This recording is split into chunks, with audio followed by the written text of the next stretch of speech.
Olá a todos, olá a todas, sejam muito bem-vindos a mais um episódio do podcast Bancos e Fintechs.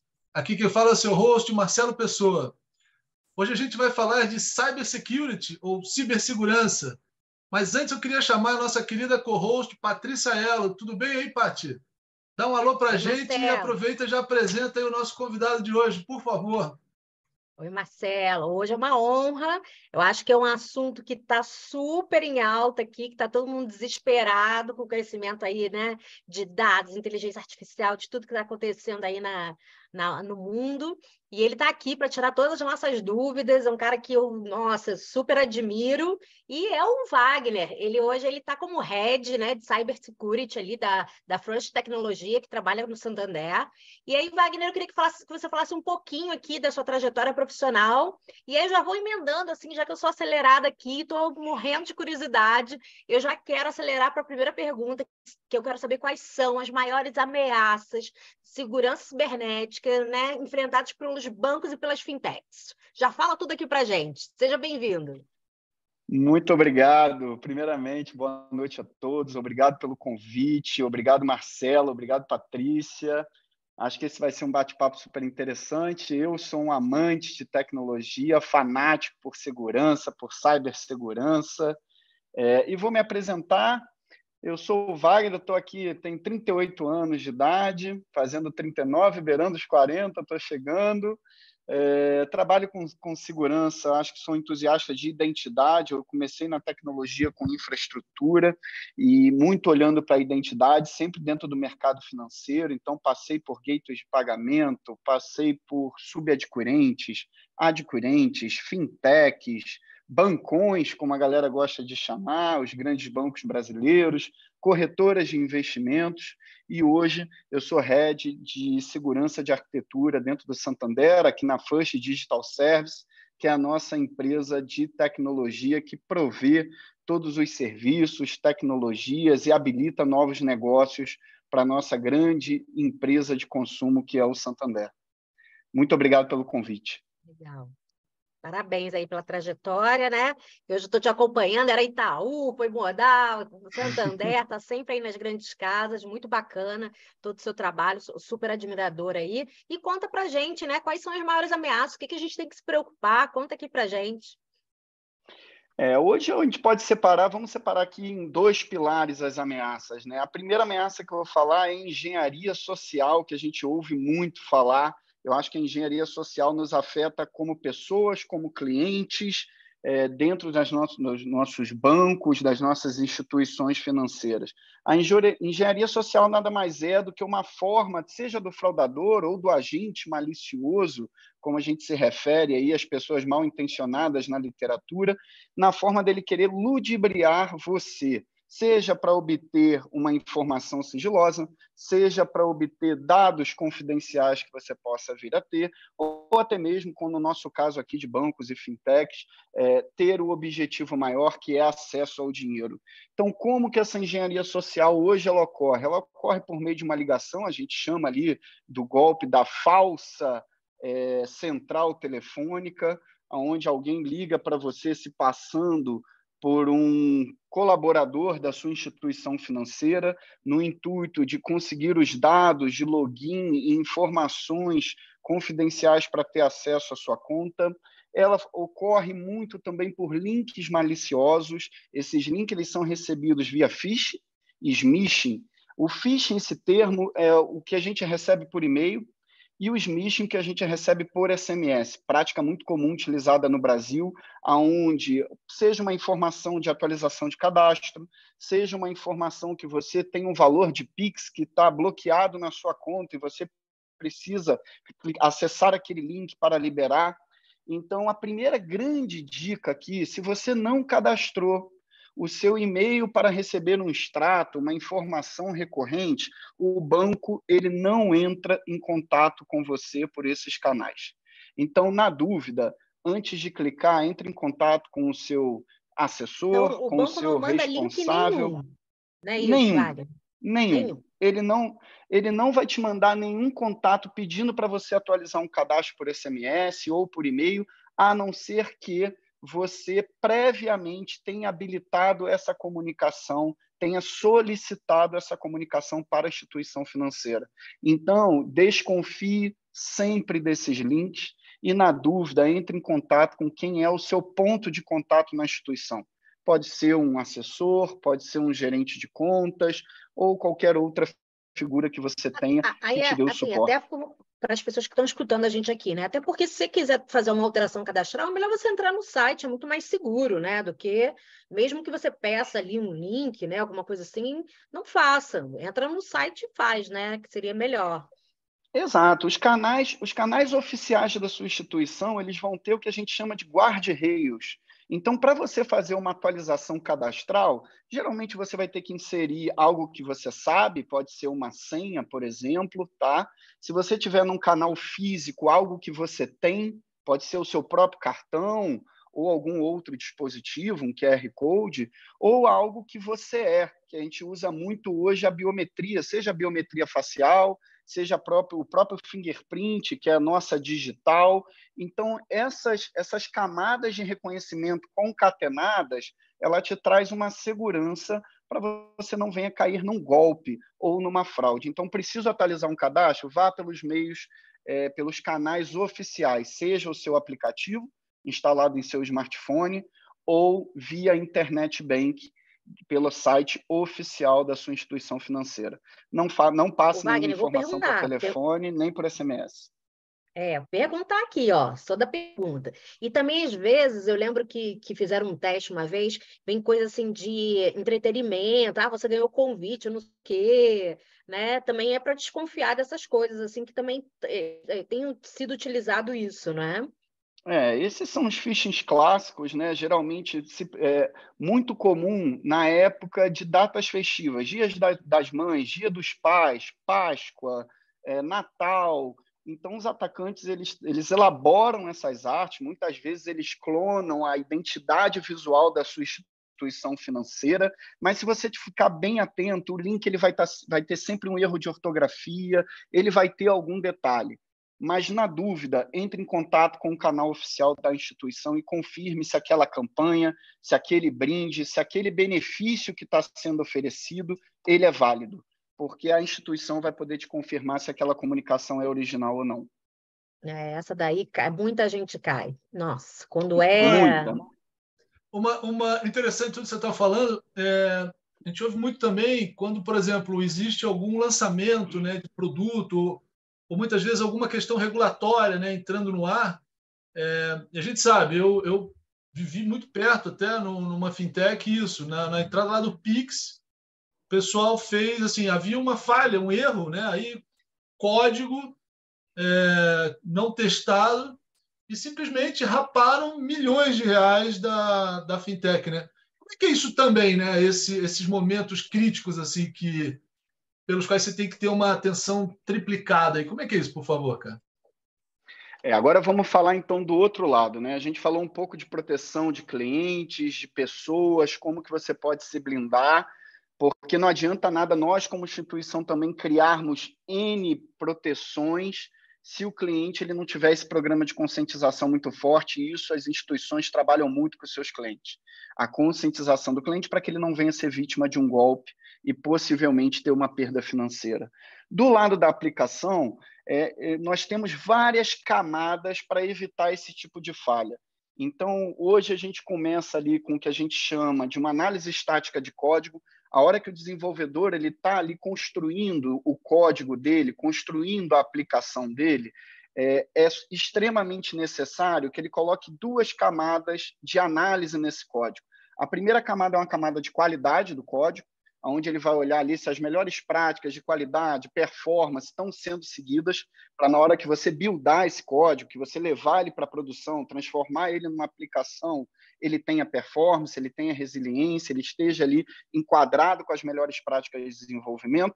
E uma segunda camada que é uma análise de segurança, onde eu vou analisar as dependências que eu estou usando nesse código, as libs que estão sendo usadas nesse código, se eu não estou colocando nenhuma informação confidencial. Vou dar um exemplo bem simples aqui para que todos possam entender. Se eu não estou colocando, por exemplo, no código um usuário e uma senha, que ela não deveria estar ali no código, se o meu código ele vai ser ofuscado na hora que eu levar ele, se ele for um aplicativo mobile, por exemplo, a hora que eu subir ele para a loja, ele está ofuscado. O que ele está ofuscado?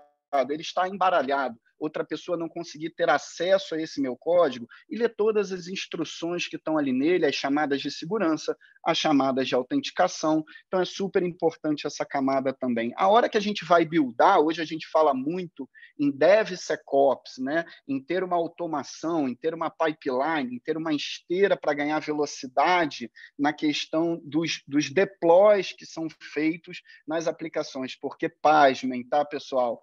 Nós fazemos milhares de deploys todos os meses. São muitos deploys, é uma pequena feature, é uma correção, é um lançamento de um produto novo, é um bug que é encontrado. Então, os times de tecnologia, a todo momento, eles estão fazendo deploys, eles estão soltando atualizações. E como que a gente consegue criar isso com segurança? Na própria pipeline, nessa esteira, nós temos os gates ali também. Então, ali eu tenho gate também de qualidade, onde eu vou olhar o que está sendo colocado em produção. Eu tenho um gate de segurança para que eu analise se esse código está indo para a produção com segurança. E caso eu venha encontrar, eu quebro esse deploy.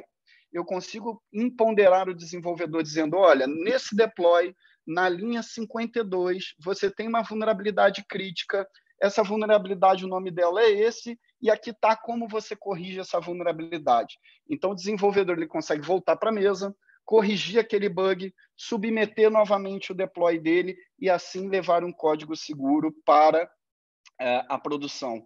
Poxa, Wagner, mas aí você está no Santander, né? Você tem um poder financeiro muito grande para construir isso tudo. Sim, isso é uma verdade, mas para pequenas fintechs, para quem também não tem esse poder, há milhares de ferramentas open source que podem apoiar vocês nessas atividades. Então, eu vou dar 2 exemplos aqui. O SonarQube é uma ferramenta open que você pode integrar com a sua pipeline, que você pode rodar localmente no seu repositório, fazendo toda a parte de qualidade. E o HorusSec é uma ferramenta também open, que ele vai fazer toda a análise de segurança para você. Então, você consegue, sim, ter esses gates, garantir qualidade, garantir segurança, sem precisar estar desembolsando um caminhão de dinheiro. E, com isso, você garante ali o desenvolvimento de uma aplicação, seja ela mobile, seja ela web, segura para os seus clientes. Fantástico. Cara, fala um pouquinho também assim, do profissional, né? Um pouco aí das competências. Eu acho que esse é um momento incrível, né, para quem está nessa área, né? Acho que tem muito a ver com o time de dados, os próprios desenvolvedores, né? Que há uma demanda gigante, né? O mundo agora da ciência de dados, com a nova explosão da IA, vamos chamar assim. O profissional, cara, de segurança, ele é um cara muito completo, né? Como é que esse cara tem que saber quais são os times aí envolvidos? Conta um pouquinho dessa estrutura. Deixa eu até complementar, porque aí a gente quer saber mesmo, porque assim, tá todo mundo olhando para a IA, tá todo mundo olhando, né, dados, né? A gente já está nessa 4ª revolução industrial desde 2011, né, era dos dados, mas acho que agora esse ano é o ano da inteligência artificial e tudo explodiu mais ainda, né? E muita gente não está olhando para essa parte de segurança, mas eu acredito que é a parte que a gente vai ter que olhar muito, tanto quanto criar, é como a gente fica seguro também, né? E aí, os profissionais, o que você leva aqui, como o Marcelo perguntou, o que você orienta, né? A turma estudar, o que você orienta aqui, quais são né, as profissões ali junto com isso, né? Você hoje é head ali, quem você tem no seu time? Só para a gente dar uma luz aí para a turma que quer estudar. Ótimo. Bem, vamos lá. A segurança ela tem 2 mundos, tá? A cibersegurança e a segurança da informação. A cibersegurança, ela é a parte hands-on, ela é a turma que gosta do bit byte, que coda, que entende de infraestrutura, e aí eu vou falar um pouquinho desse perfil também.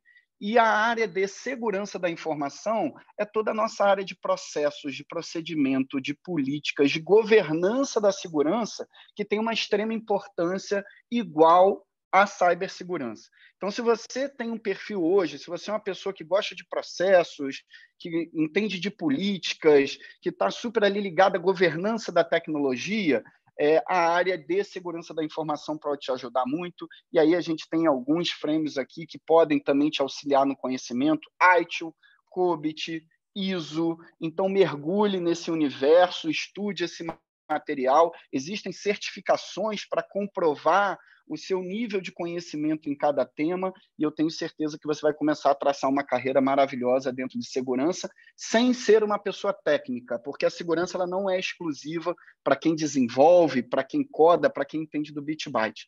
Do outro lado, na área de cyber, aí Aí entra deixa só, eu vou perguntando aqui, eu sou aquela que vai traduzindo o que vocês falam aqui de tecnologia.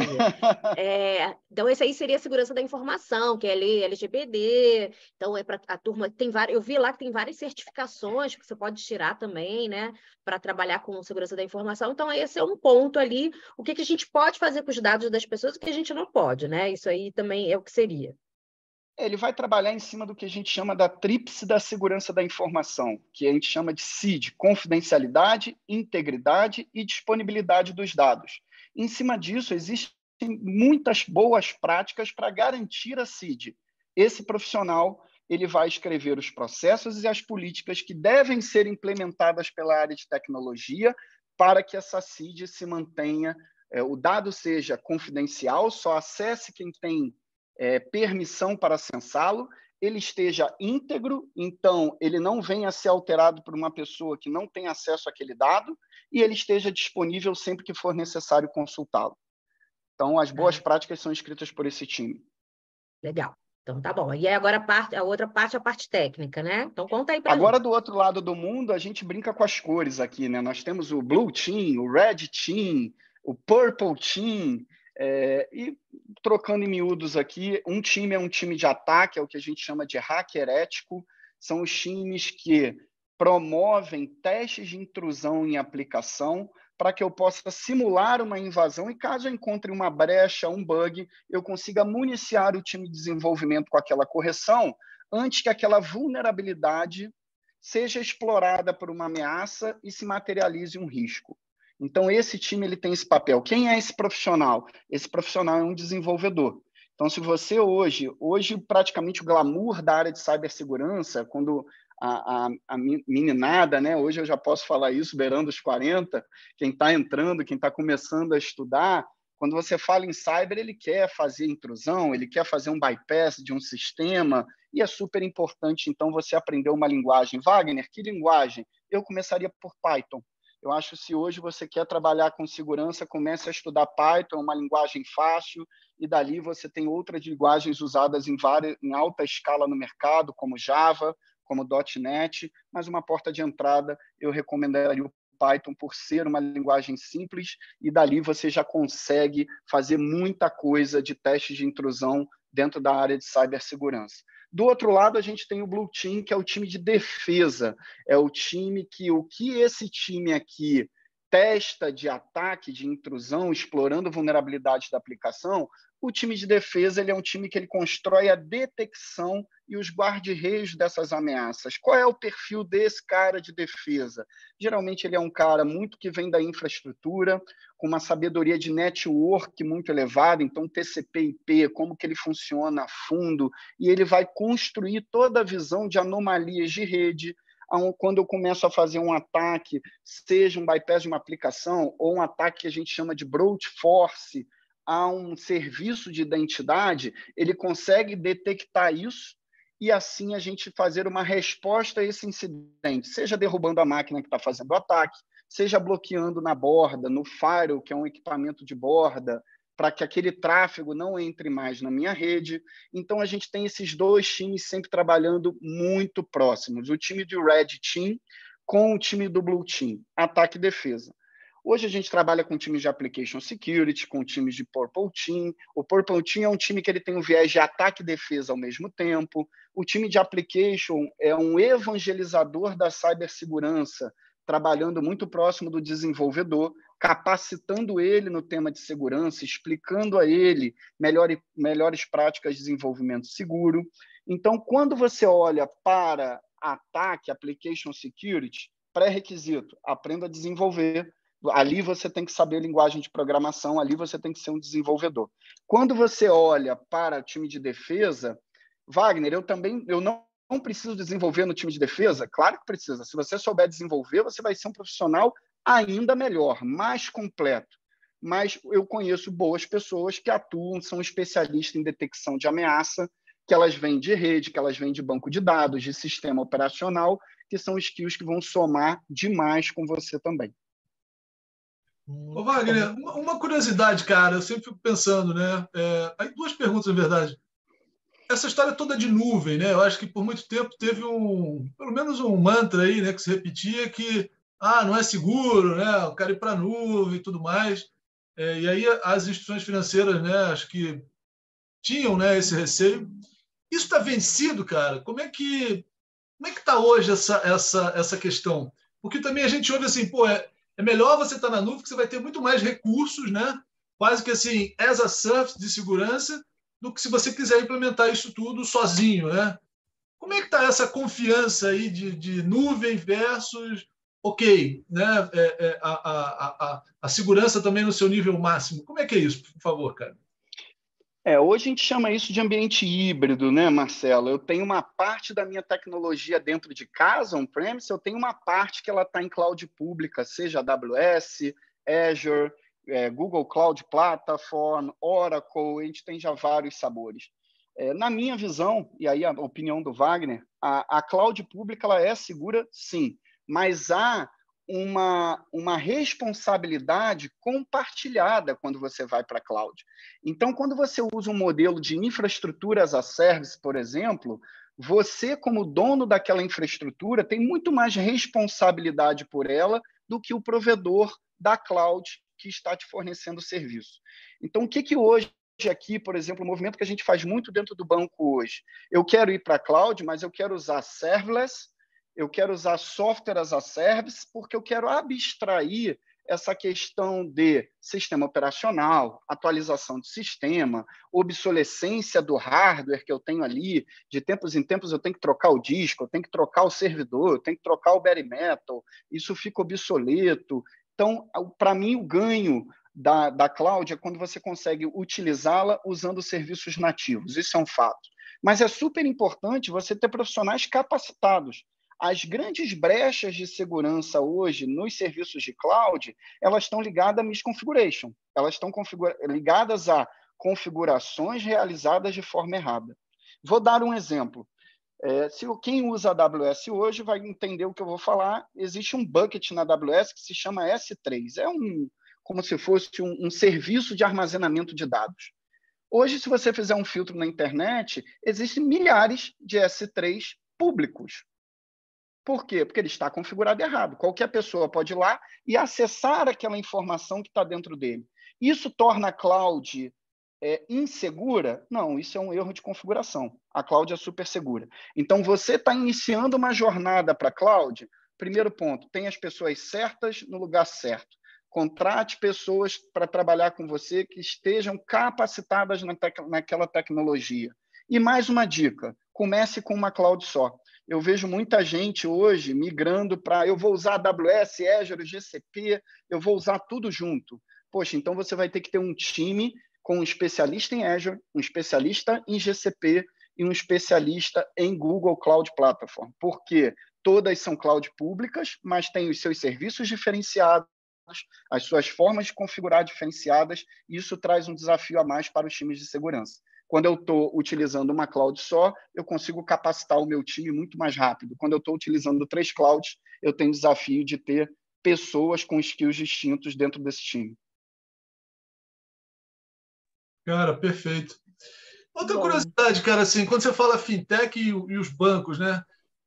Sei lá, se a turma aí do mal, vamos chamar, né, quer focar numa fintech X, meu, esses caras estão, assim, em tese, vão ter muito mais chance, né, de dar uma zebra do que os grandes bancos, né? Eu acho que existe uma cultura, né, uma maturidade nesse campo, né? Como é que é isso, cara, por favor, assim, né? Há um risco realmente maior, né, para a turma nova. Como é que você vê, né, a blindagem da turma que está chegando agora, vamos chamar? O Marcelo, eu trabalhei em fintech, tá?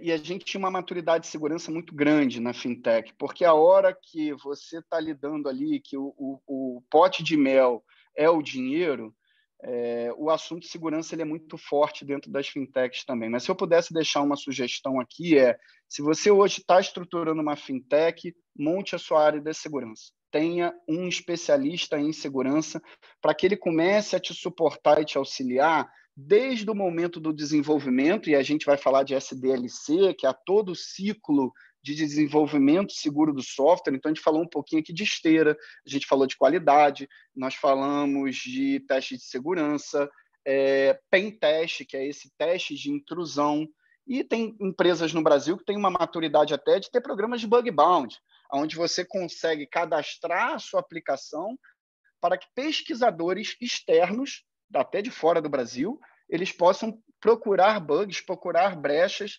reportar essa brecha e ser recompensado por isso. Inclusive, eu tenho amigos hoje que vivem de bug bounty. O trabalho desse pesquisador é bug bounty com Google, bug bounty com Cisco e assim por diante. Tá?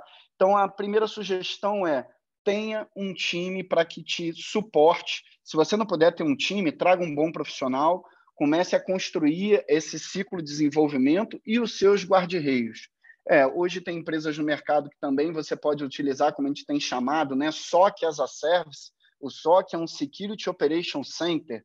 Então, você contrata isso externo, ao invés de você montar todo um time, comprar ferramentas, ele consegue te auxiliar, capturando os logs das suas aplicações, do seu ambiente, do seu firewall, e fazer toda essa parte de Blue Team que eu comentei anteriormente, que é a detecção de ameaças, a detecção de anomalias na sua rede, e com isso você também aumenta o sarrafo, aumenta a sua maturidade de segurança.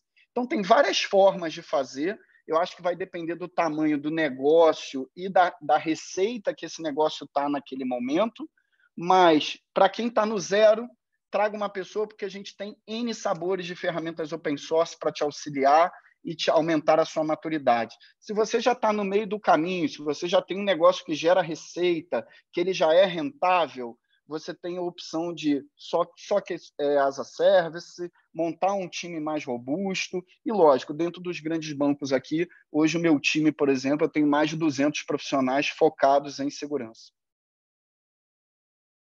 Bom.